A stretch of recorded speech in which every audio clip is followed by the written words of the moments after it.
দেখবেন বাংলাদেশে আমাদের ক্রিকেটাররা যখন অন্য কোনো দেশের সাথে খেলে অনেক সময় এমন হয় বল বাকি একটা, রান দরকার 6টা। আপনি দেখবেন ক্যামেরাম্যান তখন গ্যালারিতে খালি দেখায় দর্শকদের যে কি অস্থিরতা। হিপ হপ স্টাইলের মেয়েটা, যে মেয়েটার ওড়না এতক্ষণ ছিল গলায়, ওই মেয়েটা দেখবেন ওড়নাটা টেনে মাথায় দিয়ে এরকম মুনাজাত ধরতেছে, আল্লাহ আল্লাহ একটা ছক্কা, আল্লাহ আমার লাল সবুজের পতাকারে তুমি অপমানিত কইরো না আল্লাহ, ইন্ডিয়ার সাথে আমাদের খেলা আল্লাহ আল্লাহ একটা ছক্কা, একটা একটা। ঠিকই বাংলাদেশের দামাল ছেলে এমন এক শট মারলো, ছক্কা, জিতে গেলাম আমরা।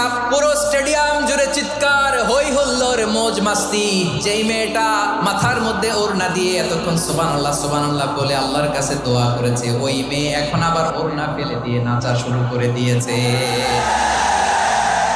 তাহলে আল্লাহর ভয়, আল্লাহর প্রতি আস্থা, বিশ্বাস, ভালোবাসা, এটা কি ক্ষণিকের জন্য? সুখের সময় দুঃখের সময় সচ্ছল অসচ্ছল অবস্থায় বিশ্বাসীরা ভরসা রাখে একজনের উপর। চিৎকার করে বলো পটুয়াখালী যিনি কে?